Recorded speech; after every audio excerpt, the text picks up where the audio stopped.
Hello students, आज का हमारा टॉपिक है हिंदी व्याकरण में उपसर्ग।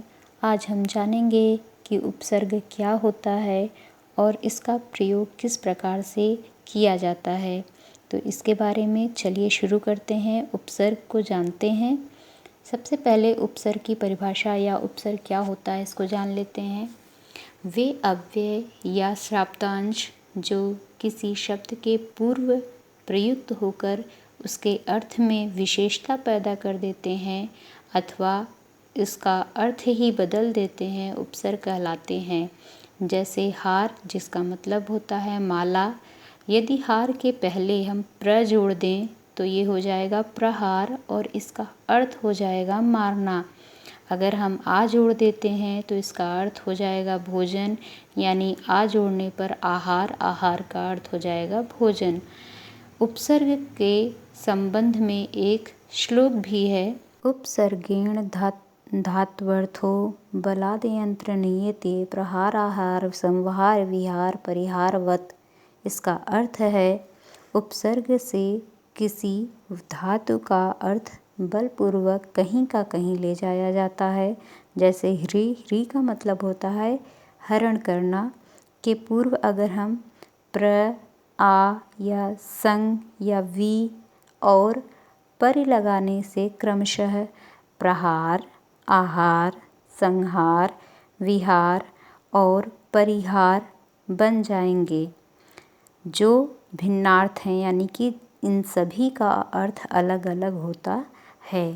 तो ये है उपसर्ग।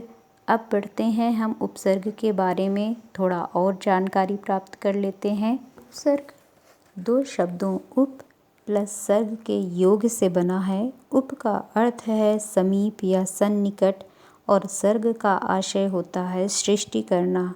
इस प्रकार से अगर हम देखें तो उपसर्ग का अर्थ हुआ पास में आकर अन्य नवीन आशय से युक्त शब्द को प्रादुर्भूत करना, यानी नए शब्द को बनाना जिसका आशय अलग हो।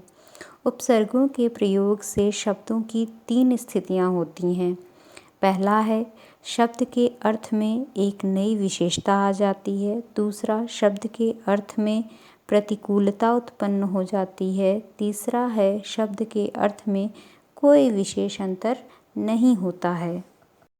वस्तुतः शब्द अक्षरों का एक स्वतंत्र समूह है जिसका अपना स्वतंत्र आशय है, किंतु उपसर्गों के साथ ऐसी स्थिति नहीं है।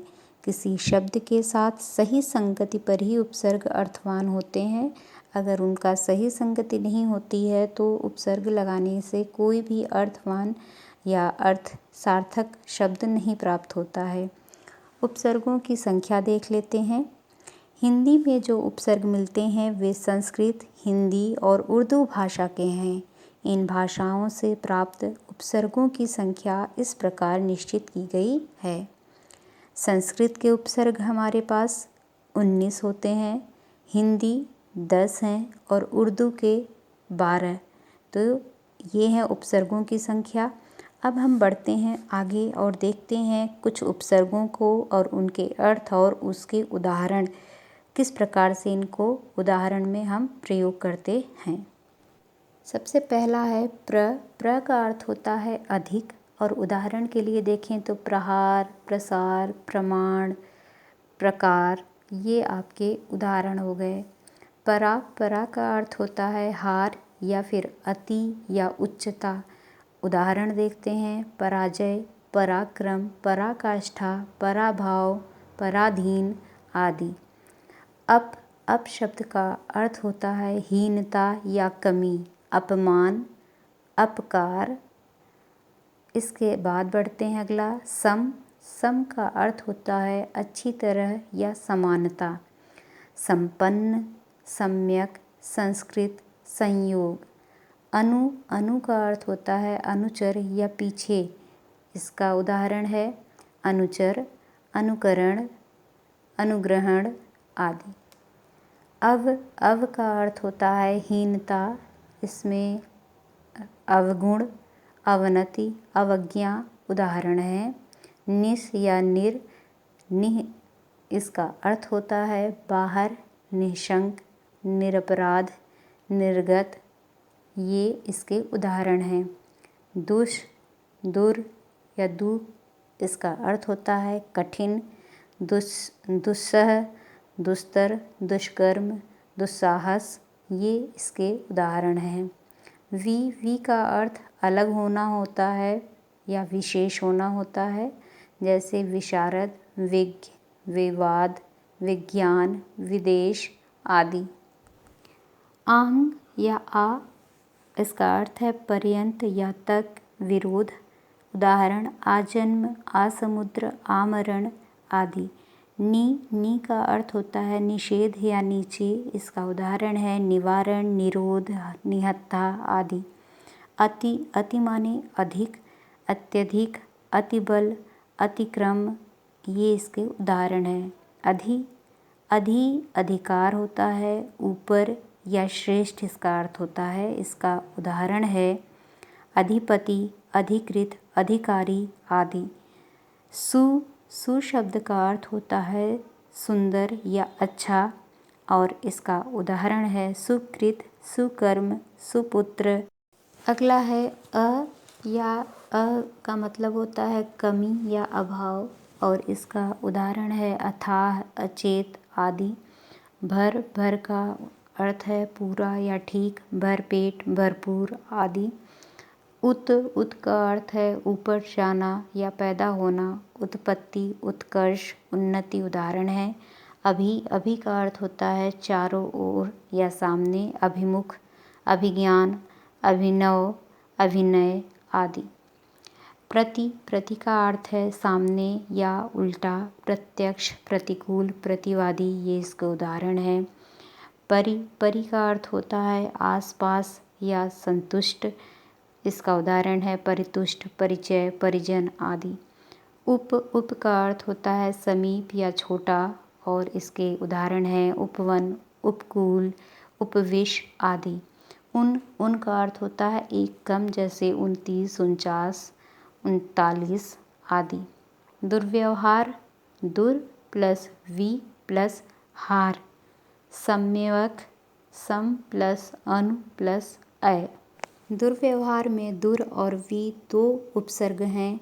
सम्यवक में सम और अनु दो अव्यय पाए जाते हैं। अभी हमने बात किया उपसर्ग की, और मैंने आपको इसमें बहुत से उदाहरण और उपसर्गों के प्रकार भी बताए कि कौन कौन से उपसर्ग हैं, और अक्सर ही ये उपसर्ग परीक्षा में पूछे जाते हैं, और उनमें पूछा जाता है कि कौन सा उपसर्ग लगाया गया है। तो ये आपके लिए बहुत ही आसान हो जाएगा। इसको अगर आप अपने पास रखते हैं तो आप उसमें से उपसर्ग बहुत आसानी से प्राप्त कर सकते हैं। पिछले वीडियो में मैंने आपको भाषा के बारे में बताया था, और कुछ लोगों के हमें मैसेज प्राप्त हुए थे कि विकारी शब्द और अविकारी शब्द क्लियर नहीं समझ में आया। तो मैं यहाँ पर उसको क्लियर करना चाहती हूँ, ताकि आपके जो भी कॉन्सेप्ट रहें वो बहुत अच्छे रहें और वो आपको अच्छे से समझ में आ जाएं। तो चलिए विकारी शब्द को एक बार जान लेते हैं। तो विकारी शब्द की परिभाषा थी, ऐसे शब्द हैं जिनके रूपों में परिवर्तन होता है। संज्ञा, सर्वनाम, क्रिया, विशेषण विकारी शब्द हैं, जबकि अविकारी शब्द ऐसे शब्द हैं जिनके रूपों में कोई परिवर्तन नहीं होता है। क्रिया, विशेषण, संबंध बोधक, समुच्चय बोधक और विस्मयादि बोधक अविकारी अवयव के भेद हैं। तो ये आप विकारी शब्द का एक उदाहरण लेकर हम आपको स्पष्ट बताते हैं। जैसे कि आप पढ़ रहे हैं कि लड़का प्रतिदिन पढ़ता है, लड़की प्रतिदिन पढ़ती है। तो अगर यहाँ पर पढ़ना क्रिया है और प्रतिदिन क्रिया की विशेषता है, तो पढ़ती है या पढ़ता है, लड़का पढ़ता है, लड़की पढ़ती है। क्रिया का भेद अगर आप देखिए तो पढ़ता और पढ़ती हो जा रहा है, दोनों जगह अलग अलग शब्द हो जा रहे हैं, जबकि क्रिया की विशेषता बताने वाला शब्द प्रतिदिन वो कभी नहीं बदल रहा है, तो वो अविकारी है। एक और उदाहरण देख लेते हैं, जैसे कि घोड़ा बहुत तेज़ दौड़ता है या घोड़े बहुत तेज़ दौड़ते हैं। तो घोड़ा एक संज्ञा शब्द है, और देख रहे हैं घोड़ा से घोड़े हो जा रहा है, जो कि बदल रहा है शब्द का भाव, लेकिन तेज जो क्रिया की विशेषता, दौड़ने की विशेषता बता रहा है, तेज, वो अविकारी शब्द है, वो नहीं बदल रहा है। तो घोड़ा, घोड़े विकारी शब्द हैं, जबकि तेज अविकारी शब्द है। तो मेरे ख्याल से अब आपको एकदम स्पष्ट हो गया होगा। आज के लिए इतना ही। मिलते हैं एक नए वीडियो के साथ, एक नए टॉपिक में। तब तक के लिए धन्यवाद। और अगर आप नए हैं चैनल पर तो सब्सक्राइब ज़रूर करिएगा। Thank you. Bye bye.